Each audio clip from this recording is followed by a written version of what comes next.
Calmodulin is a cytosolic calcium binding protein. The molecule consists of two globular ends joined by a helical arm. Each end has two calcium binding sites. After binding calcium, the calmodulin changes its conformation and then regulate the target proteins.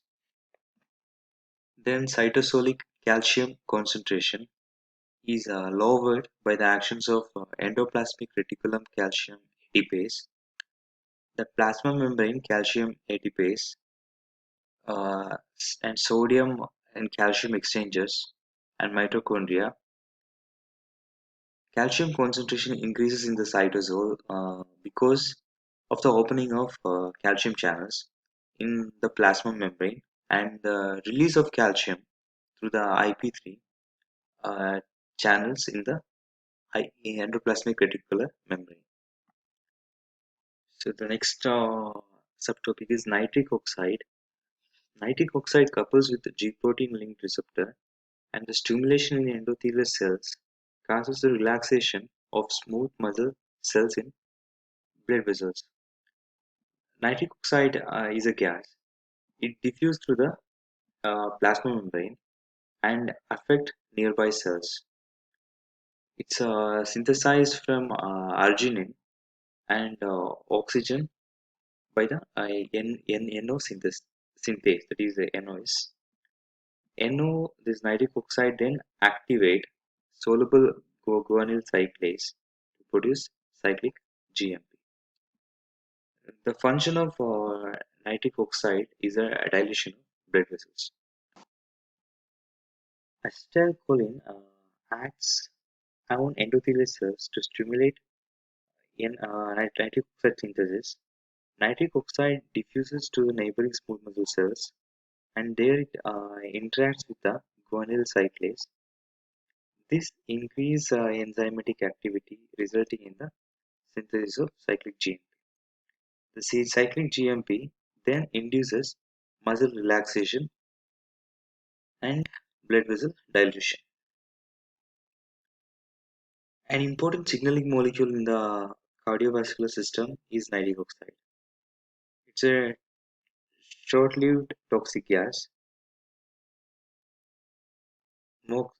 produced by the enzyme NO synthase, that is nitric oxide synthase, which converts amino acid arginine to nitric oxide and citrulline.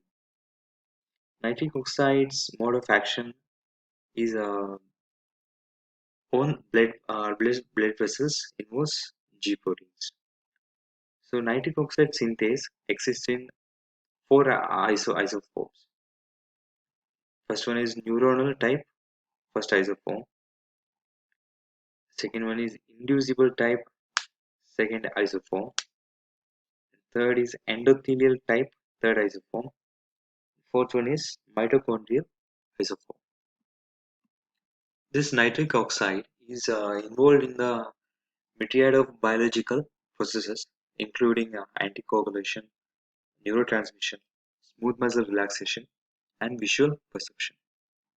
By this pictorial representation, it can be understood how the binding of acetylcholine to the surface of vascular endothelial cells results in the release of nitric oxide. So there are six steps in this process. The first step is as this acetylcholine binds to G protein linked receptor that activate the phosphoinositide signaling pathway leading to the ionosyl triphosphate or INSP3 produced by endothelial cells.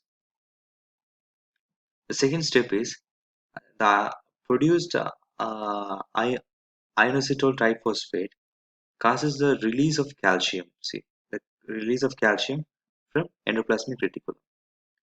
The third step is this calcium produced or released bind to the calmodulin forming calcium carbonyl complex.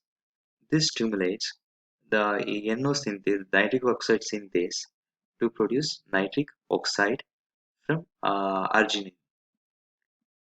Once this nitric oxide is produced, it diffuses to the plasma membrane, allowing it to pass from the these endothelial cells into the adjacent smooth muscle cell.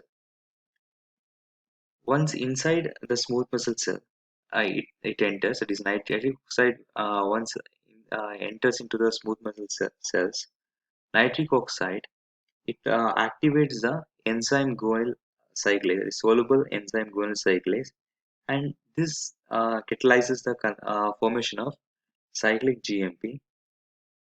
This cyclic GMP is derived from the GTP in a similar way, in a similar way like the production of cyclic AMP from ATP.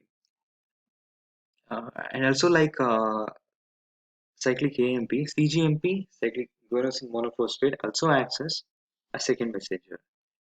And the increase in this cyclic GMP concentration activates a protein known as protein kinase G. This induces muscle relaxation by catalyzing the phosphorylation of the appropriate muscle proteins. We had already discussed about the action of nitric oxide on blood vessels. When acetylcholine binds to the G protein linked receptors, it activates the phosphoinositide signaling pathway. This causes the ionositol triphosphate to be released by the endothelial cells.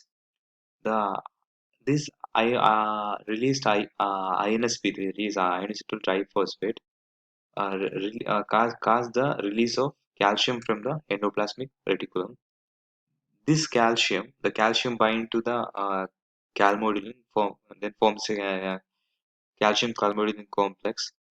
This stimulates the endosynthase to produce a nitric oxide from the arginine, and nitric oxide then diffuses through the plasma membrane into the smooth muscle cells from the endothelial cells, and then it triggers the production of nitric oxide, which diffuses into the adjacent smooth muscle and stimulate the guanyl cyclase, thereby leading to the muscle relaxation. And there is an interplay among signaling mechanism, that is the calcium and phosphoinositide and cyclic AMP signaling pathways oppose one another in some cells and are complementary in other cells. For example, the vasopressor agents that contract smooth muscle cells act by IP3 mediated mobilization of calcium, whereas the agents that relax smooth muscle often act by the elevation of cyclic AMP. In contrast, cyclic AMP and phosphoinositide second messengers, they act together to stimulate glucose release from the liver. Phosphorylation is a common theme that usually occurs in all the pathways discussed before. So almost all second messengers signaling involves reversible phosphorylation, which performs two principal functions in signaling. One is amplification, and the other is flexible regulation. In amplification, rather like a GTP bound to a G protein, attachment of a phosphoryl group to a serine or a threonine or a tyrosine residue powerfully amplifies the initial regulatory signal by recording a molecular memory that the pathway has been activated. Dephosphorylation erases the memory, taking a longer time to do so than is required for dissociation of an allosteric ligand. Whereas in flexible regulation, differing substrate species of the multiple protein kinases regulated by second messenger provide branch points in signaling pathways that may be independently regulated. In this way, cyclic AMP, calcium, or other second messengers can use the presence or absence of particular kinases or kinase substrates to produce quite different effects in different cell types. While seeing the diseases associated with the or disorders associated with the secondary messengers or G protein coupled receptors, the bacteria Vibrio cholerae, which causes cholera, and Bordetella pertussis, which causes whooping cough. Both these bacteria cause disease through their effects on heteromeric G proteins. Receptor and other non-receptor elements of calcium phosphoinositide signaling pathway are of considerable importance in pharmacotherapy. For example, lithium ion used in the treatment of bipolar disorder, that is maniac depressive or depressive, affects the cellular metabolism of phosphoinositides.